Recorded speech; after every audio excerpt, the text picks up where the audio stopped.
5 minutos y comenzamos, ¿sí? 2:10 en punto estamos comenzando. Bien, doctor.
Ya, bien chicos, vamos a comenzar la exposición, ¿sí? Sí, doctor. Ya, se ve todo, ¿no? Todo ok, perfecto. Muy bien, el tema de hoy es cáncer de ovario. Vamos a hacer un énfasis en lo que es los criterios ecográficos de IOTA, ADNEX, que es básicamente lo que utilizamos para valorar el grado de sospecha que tiene una masa ovárica de ser cáncer o de ser una patología benigna. Bien, si bien es cierto el cáncer de ovario no está dentro de las patologías neoplásicas malignas más frecuentes, a la cabeza está en lo que es ginecología en las mujeres, cáncer de mama, cáncer de cuello. Sin embargo, el cáncer de ovario tiene la cualidad de que es uno de los que da mayor mortalidad, debido a que suele encontrarse en estadios avanzados, ya que no hay un esquema de tamizaje como sí lo hay en cáncer de mama y cáncer de cuello uterino. Por eso el cáncer de ovario se le conoce como el asesino silencioso, ¿no? La mayoría de estos pacientes, lamentablemente, los diagnosticamos un estadio avanzado, con lo cual el porcentaje de mortalidad es bastante alta. Bien, la clasificación histológica del cáncer de ovario, ¿no? La clasificación tradicional que nosotros conocemos, que básicamente lo divide en tres grandes grupos, ¿no? A los tumores de ovario.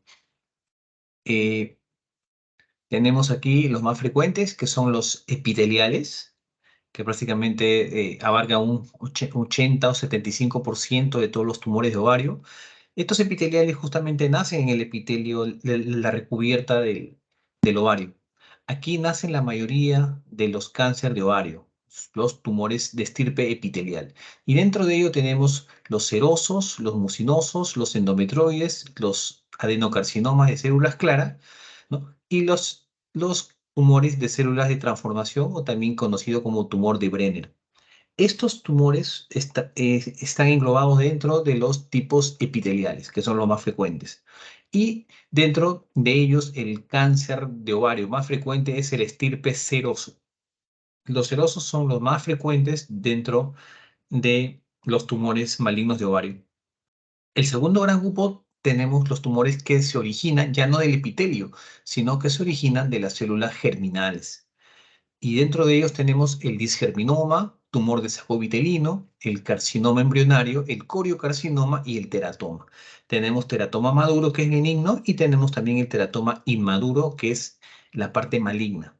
Sí, el teratoma, como sabemos, está compuesto de las tres capas germinales, ¿no? Ectodermo, endodermo, mesodermo, por lo cual puede contener desde pelos, hueso, cartílago, grasa, sebo, ¿no? Hasta dientes puede contener. Cualquier tipo de tejido puede estar contenido dentro de un teratoma.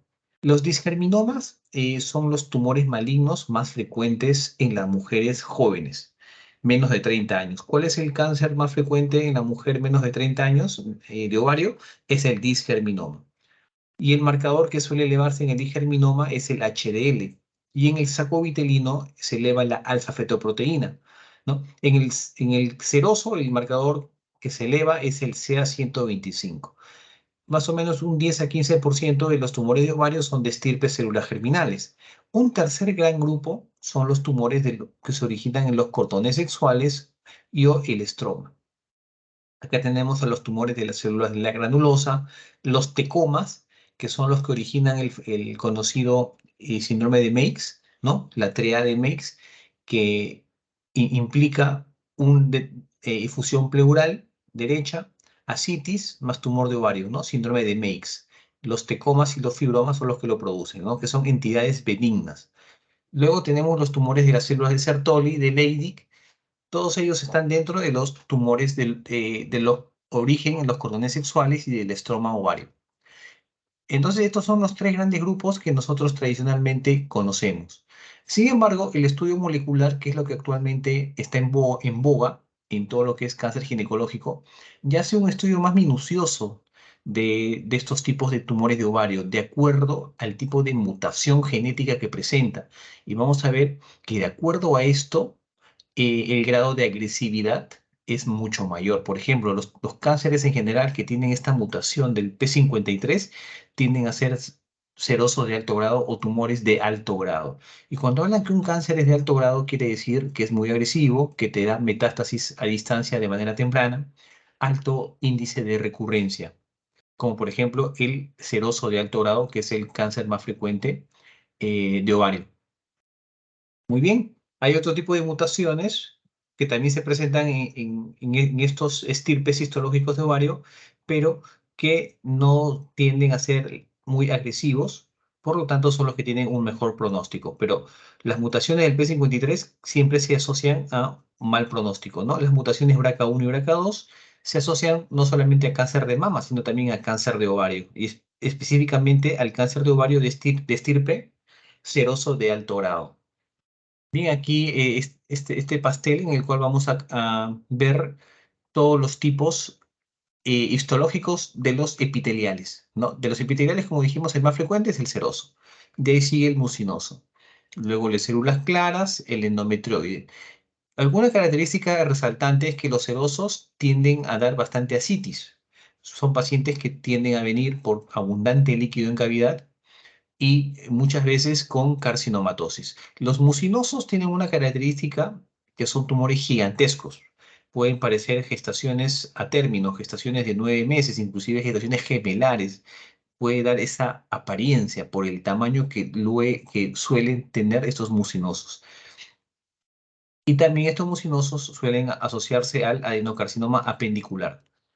Los tumores de células claras, tanto como los adenocarcinomas endometrioides, tienden a asociarse mucho con una patología benigna, que es la endometriosis, como lesión precursora de estos estirpes histológicos. Acá viene una clasificación más reciente, que ya no solamente toma en cuenta el perfil histológico, sino también toma en cuenta el perfil molecular. Y tomando en cuenta este perfil molecular es que actualmente hay una clasificación que es más precisa, que es la cual clasifica a los tumores de ovario en tipo 1 y tipo 2. Ya no en seroso, mucinoso, en endometrioide, células claras, sino en dos grandes grupos, los tipo 1 y los tipo 2. Los tipo 1 serían los tumores de mejor pronóstico, menos agresivo, y que tendrían una lesión precursora. Por ejemplo, la endometriosis sería una lesión precursora de los carcinomas endometrioides y de los carcinomas de células claras, así como de los seromucinosos. Estos tumores tendrían un buen pronóstico. Los carcinomas serosos de bajo grado también estarían dentro del tipo 1. Los mucinosos también estarían dentro del tipo 1, así como los tumores de Brenner. Sin embargo, los del tipo 2, que vendrían a ser los tumores de peor pronóstico, mucho más agresivos, y dentro de esto englobamos a los carcinomas serosos de alto grado, que tendrían un origen no en el ovario, sino en las trompas de falopio, ¿no? A nivel de las fimbrias, las famosas células, los carcinomas intratubáricos serosos, conocidos como células STIC, que vendrían a ser las lesiones que a partir de ellas se originarían estos carcinomas serosos de alto grado. Los carcinosarcomas de ovario y los carcinomas indiferenciados de ovario también estarían englobados dentro de este tipo 2. Y este tipo 2 tiene también una serie de características que lo hacen más agresivo y lo diferencian de todos los aquellos que se engloban dentro del tipo 1. Por ejemplo, los tumores de ovario que están englobados en el tipo 1, los estadios con frecuencia lo encontramos en estadios tempranos. Sin embargo, los tipo 2 en la mayoría de ocasiones los encontramos en estadios avanzados. Suelen ser tumores de alto grado. Cuando ustedes ven que un tumor es de alto grado, quiere decir que es muy agresivo. La actividad proliferativa celular es comúnmente elevada en los tipo 2, mientras que en los tipo 1 suele ser baja. La presencia de ascitis, que es un signo muy característico de un cáncer de ovario avanzado. Suele ser muy común la presencia de este ascitis en los tipo 2, mientras que más raro en los tipo 1. Sin embargo, los que responden mucho mejor a la quimioterapia son los tipo 2. Los agresivos suelen tener una muy buena respuesta al tratamiento con quimioterapia, mientras que los tipo 1 tienen una pobre respuesta. Bien, entonces hay una serie de características, como ustedes ven, que diferencian un tipo de cáncer de ovario de otro tipo. Por ejemplo, las mutaciones del P53 suelen ser frecuentes en los tipo 2, mientras que en los tipo 1 esta mutación suele ser bastante infrecuente. Como pueden ver, ya actualmente se está progresando ya a un estudio molecular de las neoplasias malignas. Ya no nos quedamos con esa clasificación que tradicionalmente nosotros lo podemos observar en los libros, ¿no? Antiguos, en el cual solo lo clasificaban a los tumores por su tipo histológico, ¿no? Por el tipo de célula que lo compone. Actualmente ya hay un estudio molecular, ¿no? El atlas genómico del cáncer, con lo cual se trata de encontrar qué alteraciones tendrían estos tumores, estas neoplasias malignas, y en cuanto a ello, poder dirigir un tratamiento específico, ¿no? De acuerdo al tipo de mutación que presentaría esta tumoración maligna. Dentro de los factores de riesgo del cáncer de ovario, hay factores que ya son ampliamente conocidos, ¿no? Demostrados con evidencia científica, y hay otros probables, que aún no hay una demostración clara como un factor de riesgo importante. Por ejemplo, las mutaciones BRCA1 y BRCA2. Como dijimos, este es un factor de riesgo importantísimo, no solamente para cáncer de ovario, sino también para el cáncer de mama. La edad avanzada, más de 50 años, es el factor de riesgo para muchos tipos de cáncer. La menarquia temprana, antes de los 12 años, la menopausia tardía, pasado los 52 años, por una mayor exposición a los estrógenos. La nuliparidad, también esta sería como un factor de riesgo. ¿Alguien podría decirme por qué la nuliparidad es un factor de riesgo para cáncer de ovario?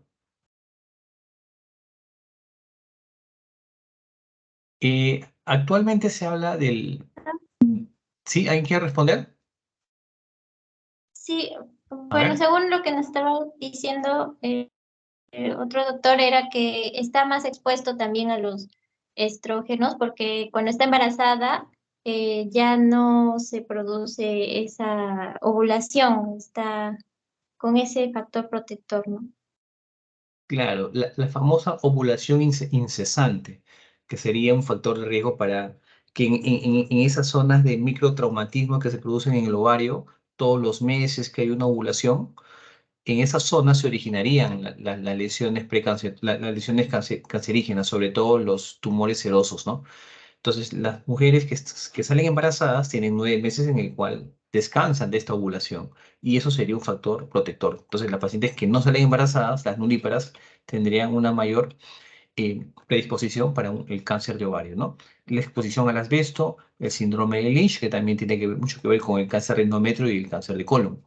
Y la endometriosis como factor de riesgo para el adenocarcinoma de células claras y el adenocarcinoma de tipo endometrioide. Estos son los factores de riesgo más conocidos, ¿no? Y ampliamente validados.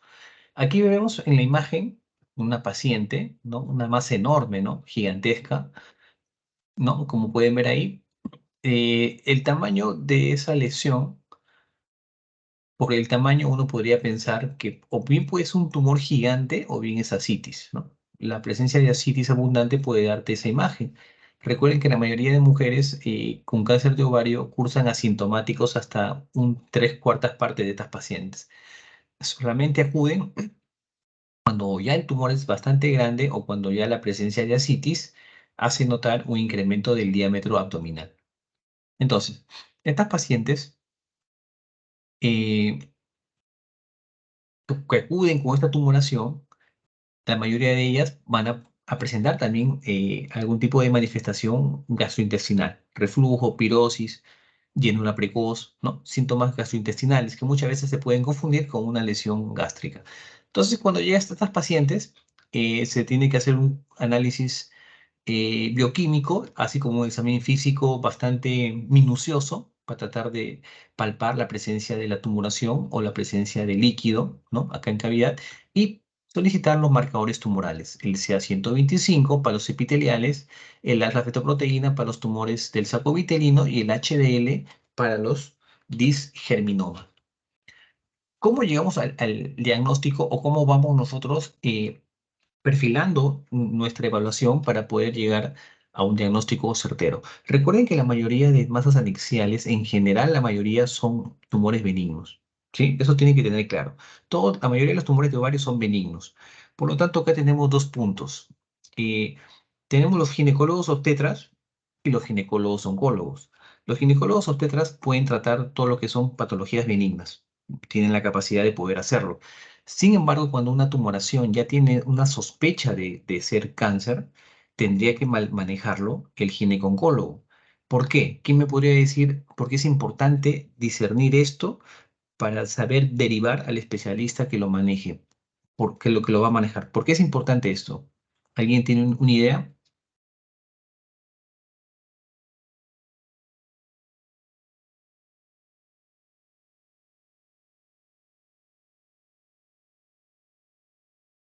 ¿Por qué un tumor benigno puede ser tratado por un ginecólogo obstetra, ya que la quistectomía o la ovarectomía puede ser el tratamiento definitivo, ¿no? Y que un ginecólogo lo puede hacer tranquilamente por vía laparoscópica o por vía laparotómica. Sin embargo, un tumor de ovario, un cáncer de ovario, requiere un manejo quirúrgico mucho más complejo, en el cual se realiza una serie de pasos quirúrgicos que lo vamos al mencionar más adelante, para lo cual el ginecólogo oncólogo tiene la preparación, ¿no? Y la formación para poder tratarlo. Por eso es importante saber distinguir entre una y otra posibilidad, ¿no? Entonces aquí viene la importancia de la ecografía. La ecografía transvaginal es el examen complementario y de imagen que valora mucho mejor las masas anexiales, mejor que la tomografía. La ecografía transvaginal te describe muy bien s- las características de una tumoración anexial y te puede arrojar el riesgo de sospecha de malignidad para saber quién lo va a manejar. Por ejemplo, las lesiones benignas, ¿cómo son? Suelen ser unas masas de superficie lisa, consistencia renitente. ¿Qué quiere decir? Que su composición es mayoritariamente agua. Son tumores que se mueven a la palpación. Suelen ser masas unilaterales, o sea, en un solo área, o también suelen ser masas pequeñas y no suelen tener presencia de ascitis, a excepción de los fibromas que sí pueden darte ascitis y hidrotórax derecho, ¿no? El famoso síndrome de Meigs. Las masas malignas tienen todo lo contrario, son masas irregulares, duras, sólidas, no se mueven, bilaterales y tienden a tener presencia de ascitis. El marcador CA125 es una glicoproteína que se eleva ante cualquier patología que puede irritar el mesotelio y se eleva en patologías benignas como malignas. Entonces, en todas estas pacientes vamos a solicitar como estudio inicial tanto pre como pacientes posmenopáusicas para el cálculo de los criterios de IOTA y ADNEX previo a la ecografía especializada. Eh, Hay varios criterios que se utilizan actualmente. Uno de los más validados es el modelo de ADNEX de predicción si una masa es benigna o una masa es maligna. Esto, este modelo también utiliza lo que es el marcador tumoral. Aparte de las características ecográficas, también precisa la presencia de este marcador. Es útil en pacientes posmenopáusicas y está elevado en el 80% de todas las pacientes con cáncer de ovario epitelial. El CA125 tiene esa característica que se eleva en los tumores de estirpe epitelial, pero en patologías benignas también se pueden elevar. Hasta en la misma menstruación puede haber una elevación. La endometriosis, la TBC enteroperitoneal, los embarazos, las masas pélvicas benignas, las enfermedades inflamatorias pélvicas, la ovulación misma, la presencia de cirrosis, todas estas patologías que son benignas pueden hacer que este marcador se eleve. Sin embargo, cuando el marcador suele elevarse en cantidades bastante altas, como por ejemplo mayor de 1000, ya uno tiene que pensar en un cáncer de ovario. El valor de corte es 35. Se dice que en las posmenopáusicas mayor de 35 ya es sospecha de que puede ser algo malo. En las premenopáusicas, en algunas guías te pone un punto de corte de 200, pero 35 es el punto de corte que tenemos que tener nosotros en consideración. Estos son los marcadores que se elevan según el estirpe epitelial, ¿no? Como ya los habíamos mencionado, en el disgerminoma se eleva el HDL, el sacovitelino, la alfa-fetoproteína. En los mucinosos se eleva el CA19.9. Inclusive en los cánceres de páncreas, cáncer de colon, también suelen elevarse este marcador. Los teratomas no tienen un marcador propio, ¿sí? No suele haber un marcador que se eleve en este tipo de tumoraciones. Entonces, como dijimos, la ecografía, el ultrasonido, es la modalidad primaria de imagen para valorar una masa anexial. La sensibilidad llega hasta el 96,7%. Discrimina entre masas benignas y malignas en manos de expertos. ¿Qué quiere decir esto? ¿Alguien quiere hacer un comentario de esto para ver si nos vamos entendiendo?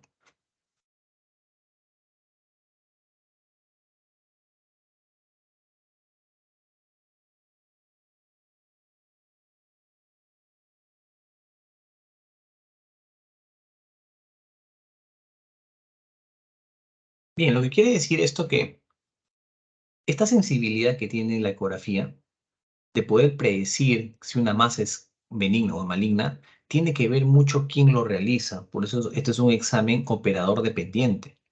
En manos expertas llega esta sensibilidad, pero si lo realizan de repente médicos que no tienen mucha experticia, mucha experiencia, mucha formación en ecografía de masas anexiales, probablemente esta sensibilidad va a ser mucho menor. Bien, acá vamos a ver algunas lesiones benignas y qué características ecográficas puede tener. Por ejemplo, los famosos quistes hemorrágicos, que son quistes simples, folículos llenos de líquido que han crecido y que por ahí hay un vaso que se ha roto por el crecimiento de esta lesión y que se ha estado llenando de sangre, quiste hemorrágico. Tiene una característica ecográfica que se ve como unas líneas blanquecinas y delgadas que se entrecruzan dentro de una zona o una lesión nodular. El quiste dermoide, o también llamado teratoma quístico, tiene una característica ecográfica. Aparece como líneas y puntos hiperecogénicos, quiere decir blanco. Tiene componente hiperecoico con sombra acústica, ¿no? Tiene componente sólido y tiene componente quístico. Los endometriomas típicos tienen la famosa imagen en vidrio esmerilado, ¿no? Un segundito.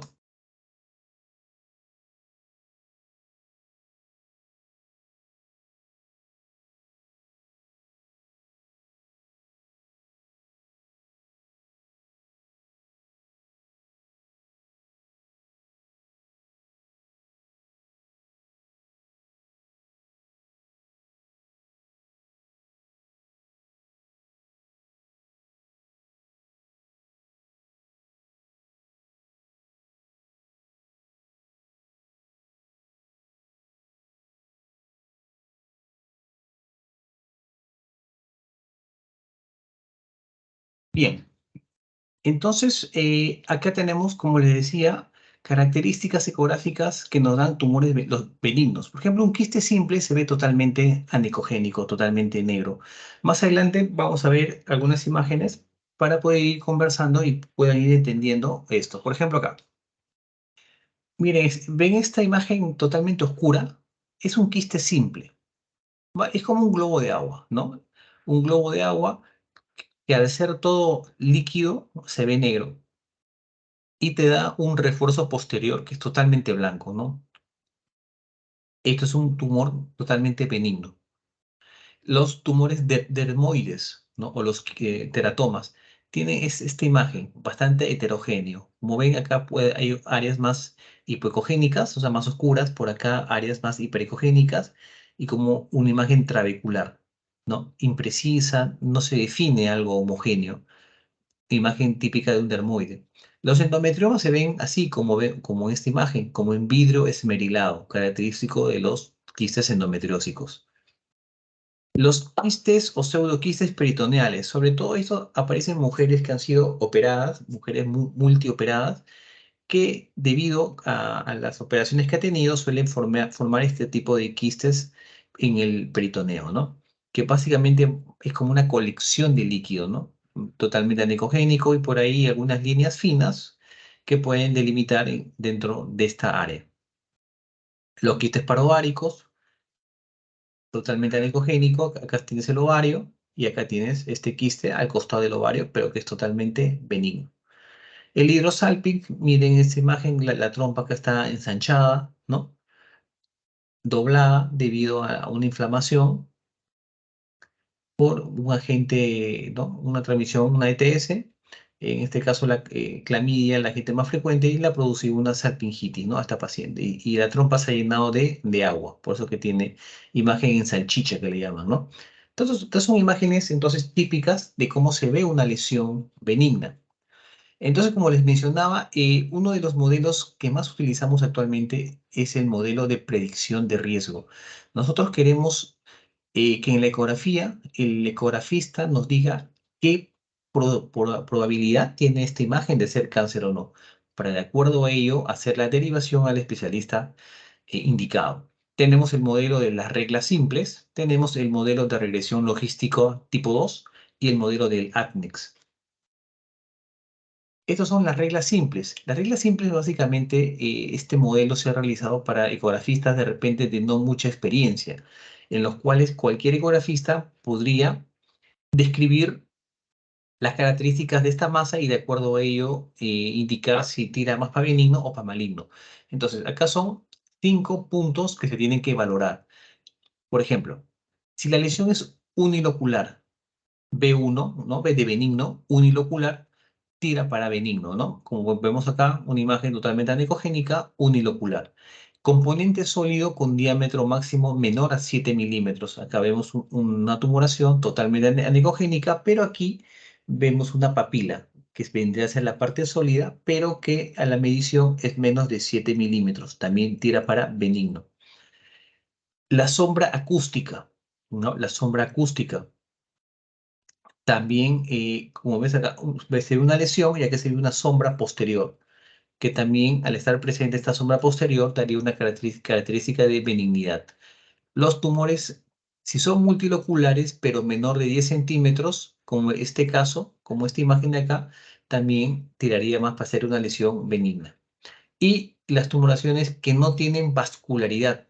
Acá vemos esta imagen, ¿sí? Esta imagen de acá, bien delimitada, que cuando le ponen el Doppler color, no pinta la lesión, lo que pinta es arriba, ¿no? Que vendría a ser una arteria, eh, puede ser el difundíbulo, que sí tiene bastantes vasos sanguíneos, pero la lesión en sí no tiene vascularidad, por eso que no se ha pintado.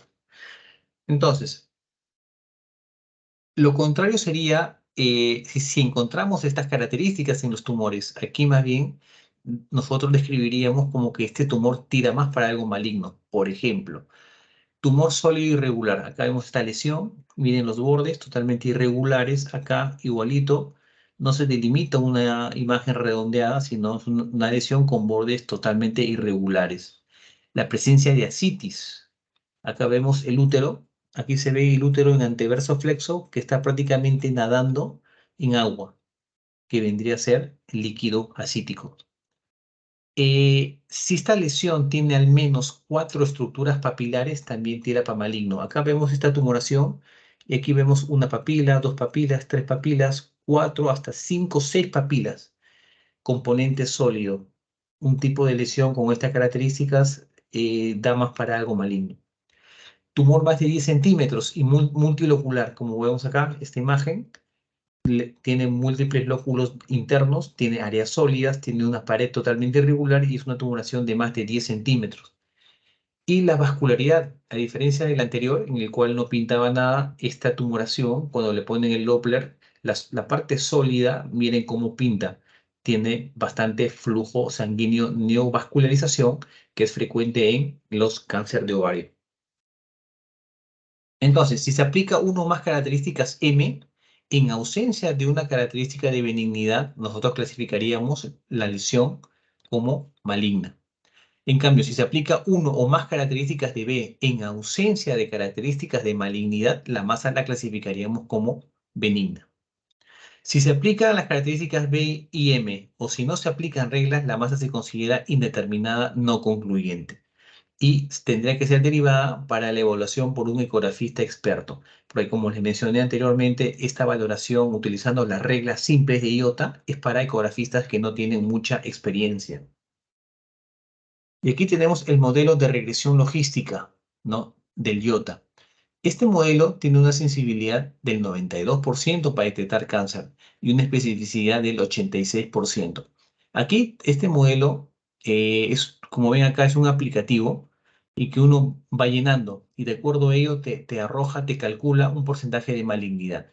Acá toma en cuenta la edad de la paciente, la presencia de ascitis, eh, si las lesiones papilares tienen flujo vascular, cuál es el mayor diámetro de la lesión, la pared del quiste si es irregular y la presencia de ascitis o de sombra acústica, la presencia de sombra acústica. Se va respondiendo esto y te arroja un porcentaje de malignidad. Se dice que si el porcentaje de malignidad que te arroja utilizando este modelo de regresión logística es mayor del 10%, debería ser referida a ginecología oncológica. Entonces, aquí vemos este esquema del IOTA, el modelo del IOTA ADNEX, en el cual toma en cuenta también en qué centro se ha hecho la ecografía. Si la ecografía se ha hecho en un centro oncológico, tienes que mencionarlo acá dentro de este esquema del ADNEX. Colocas la edad de la paciente, colocas en qué centro oncológico se ha realizado. Si es un centro oncológico, lo tienes que poner. Y si ha sido en un hospital general, tienes que poner acá no. ¿No? El diámetro mayor de la lesión, el diámetro mayor de la parte sólida, si tiene más de 10 lóculos, el número de papilas o de proyecciones papilares que tiene esta lesión, presencia de sombra acústica, la presencia de ascitis y toma en cuenta también el marcador CA 125. Llenas todo esto, le das clic en calcular y ¡boom! Te arroja un porcentaje. Si el porcentaje te da más de 10%, este paciente tiene que ir a manejo por ginecólogo-oncólogo. Este es el famoso modelo IOTA Adnex, que es actualmente el más validado y el que se utiliza actualmente, ¿no? Esto ustedes lo pueden encontrar en internet, se lo pueden bajar al celular y pueden ir practicando, ¿no? Totalmente gratuito y se puede utilizar para poder valorar qué posibilidad tiene este tumor de ovario que yo estoy estudiando, qué posibilidad tiene de ser un cáncer o no. Aquí tenemos más imágenes. La lesión quística, tenemos que hacer la medición de sus dimensiones para poder colocarlo dentro del esquema ADNEX o del modelo de ADNEX. La tumoración sólida, como vemos acá, este tumor tiene una parte líquida que es lo negro, pero también tiene una parte sólida, ¿no? Y esa parte sólida es lo que nos interesa. La presencia de los lóculos quísticos, cuántas proyecciones papilares tiene, si tiene sombra acústica o no, acá vemos que sí tiene algunas sombras acústicas, y la presencia de ascitis, ¿no? Acá vemos el útero en anteverso flexo que está nadando prácticamente en agua, ¿no? Tiene bastante líquido libre. Muy bien, aquí ya tenemos, una vez que nosotros hemos valorado la posibilidad que tiene este cáncer, esta lesión de ovario de ser un cáncer o no, pasamos a un segundo punto, ¿no? Es la valoración del estadio de esta tumoración. Y estos estadios ya han variado, ¿no? Esta es la última clasificación que se hace del cáncer de ovario, en el cual toma en cuenta eh, en el 1C ha variado, ¿no? Con respecto a la anterior clasificación. Por ejemplo, el 1A es un tumor limitado a un ovario o a la trompa, ¿no? El tumor no está en la superficie del ovario ni de la trompa. El 1B es igual que el 1A, pero puede estar en ambos ovarios, o sea, dos tumores, uno en cada ovario, ¿no? Pero sin mayor infiltración en otras zonas. Ese es un estadio 1B. Obviamente, pacientes sin ascitis, sin nada de eso. El 1C ya lo han subdividido en 1C1, 1C2, 1C3. 1C1 cuando el tumor está limitado a uno o ambos ovarios, pero que se ha roto el tumor, que muchas veces sucede durante la cirugía, el doctor de repente sin darse cuenta lo abre el tumor. Entonces de un estadio 1B ya lo pasó a un estadio 1C1. El 1C2 es cuando la ruptura de la cápsula es antes de la cirugía. A veces sucede que el tumor es tan grande y se puede romper antes de operarse, ¿no? Eso ya sería un estadio 1C2. Y el 1C3 es que hay líquido acítico y en el estudio de ese líquido acítico ha salido células tumorales positivas. Ese sería un 1C3. El 2A es cuando el cáncer se ha extendido al útero y o trompas. El 2B se ha extendido a tejidos intrapélvicos. Ya no existe el 2C. El 3A1 es cuando hay ganglios retroperitoneales positivos. El 3A2, afectación peritoneal microscópica fuera de la pelvis, más o menos la presencia de ganglios retroperitoneales. El 3B es cuando ya se ve afectación macroscópica fuera de la pelvis, pero implantes peritoneales menor de 2 centímetros. El 3C es cuando hay afectación peritoneal mayor a 2 centímetros. Y también puede haber también compromiso en la cápsula hepática o en la superficie del vaso.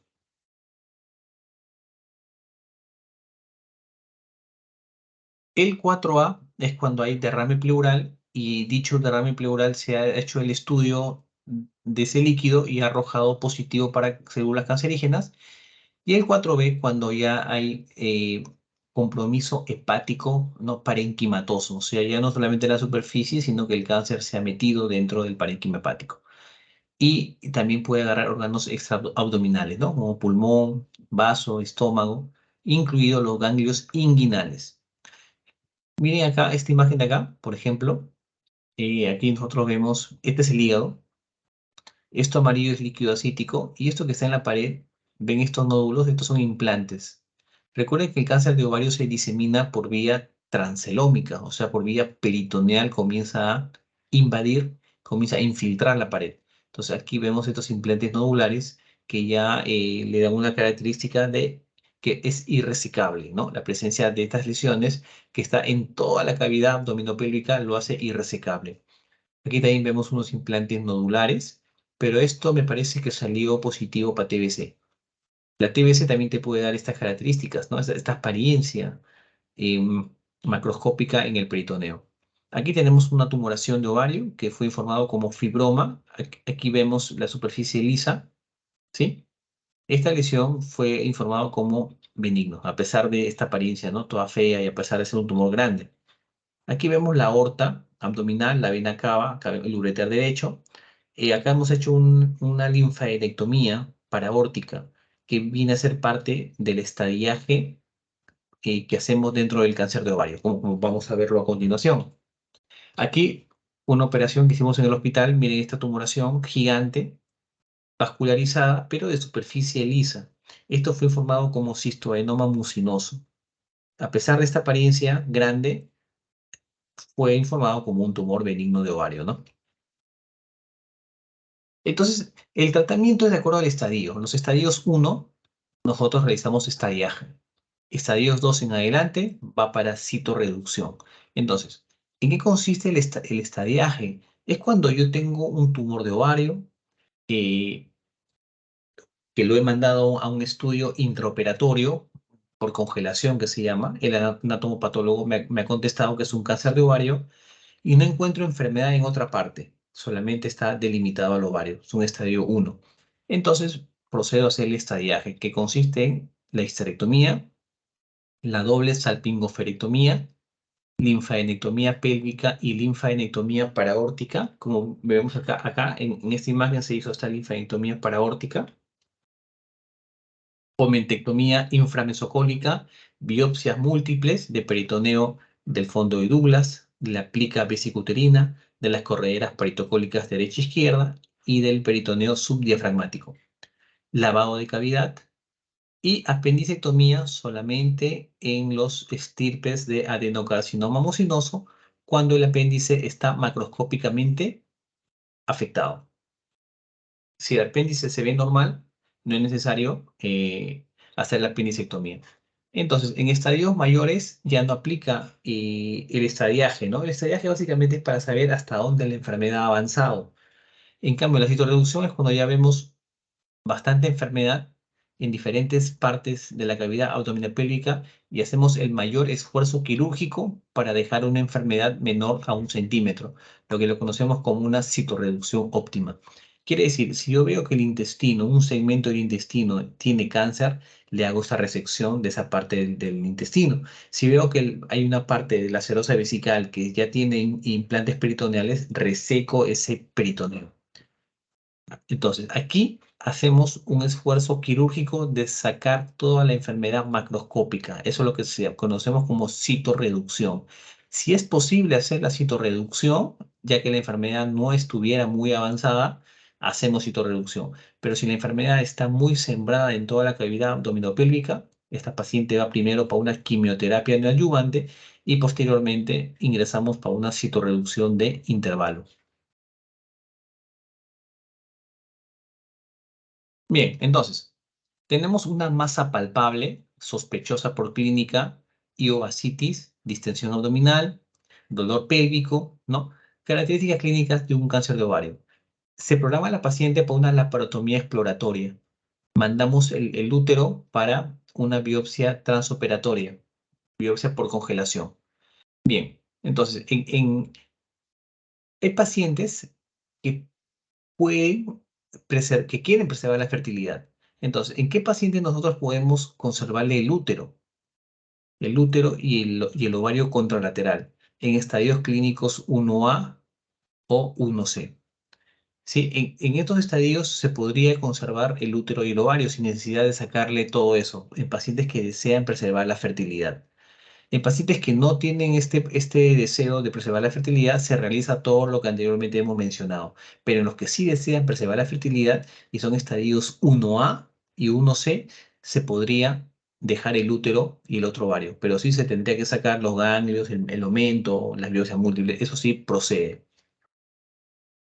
La citorreducción se realiza para los estadios de 2 en adelante, cuando macroscópicamente es factible hacer la resección de toda la enfermedad macroscópica. Ahora, si la enfermedad está en un estadio clínico 3 y es muy voluminoso y no se puede sacar toda la enfermedad, o sea, no se le puede ofrecer una citorreducción óptima, la paciente tiene que recibir quimioterapia primero para hacer que la enfermedad sea más pequeña e ingresar posteriormente a una citorreducción primaria de intervalo. Con esto mejoraríamos el pronóstico de estas pacientes con cáncer de ovario. Entonces, tener en cuenta que no todo cáncer de ovarios, lo mejor es operarla. A veces, cuando hay mucha enfermedad, lo mejor es darle quimioterapia, 3 ciclos, se opera y se completa los 3 ciclos posterior a la cirugía. Es lo que se conoce como citorreducción primaria de intervalo. Bien, chicos, esto es lo que les quería traer del cáncer de ovario. No sé si tienen alguna pregunta.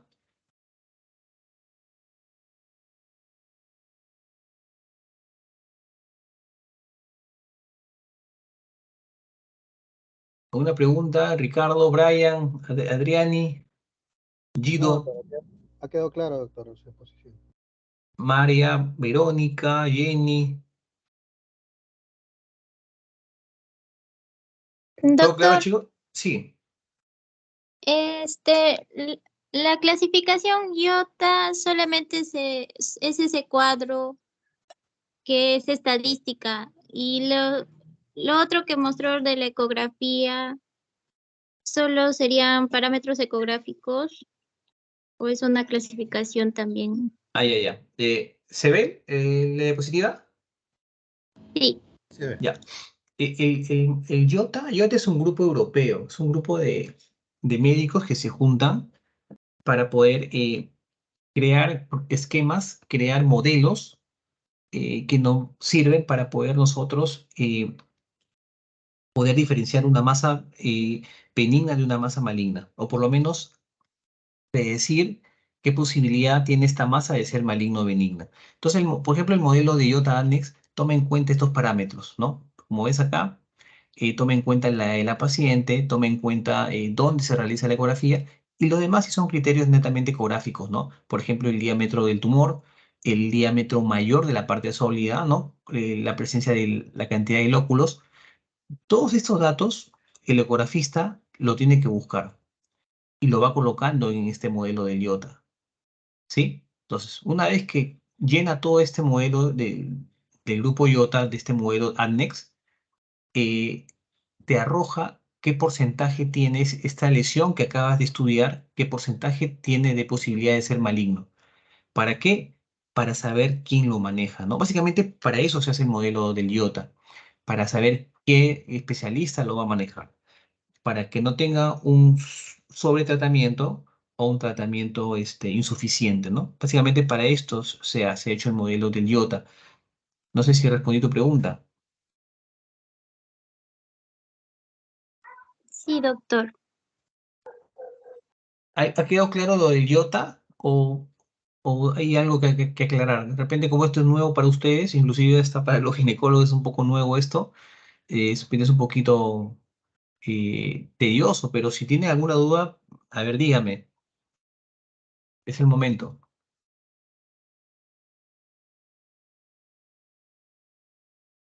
Los lóculos, por ejemplo, estarían en lo que son los cuadros que, bueno, ese cuadro donde está Acá, la ecografía.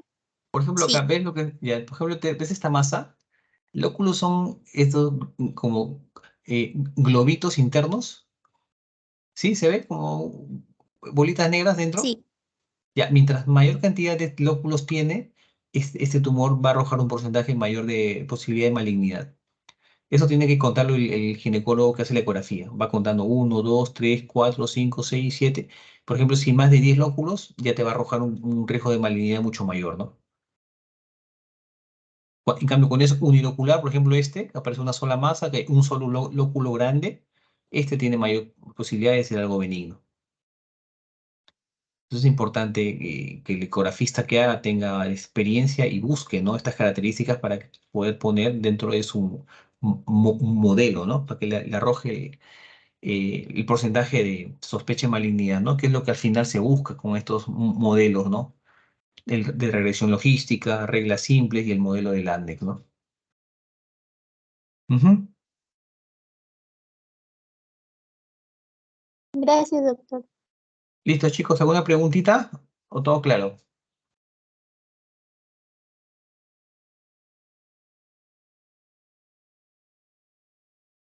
Brian, ¿todo claro? Doctor, parece que mis compañeros no tienen otra pregunta. ¿Cómo? No, les menciono que parece que mis compañeros no tienen preguntas. No te escucho bien. No sé si pertenece mi audio, tu audio, pero no te escucho bien. ¿Todo claro con el tema? Sí, doctor, parece que mis compañeros no tienen preguntas. Ya, Sí, está claro. listo. Ya, chicos, muchas gracias. Tengan buenas tardes. Gracias, doctor. Gracias, Buenas doctor. tardes. Buenas tardes. Gracias, doctor.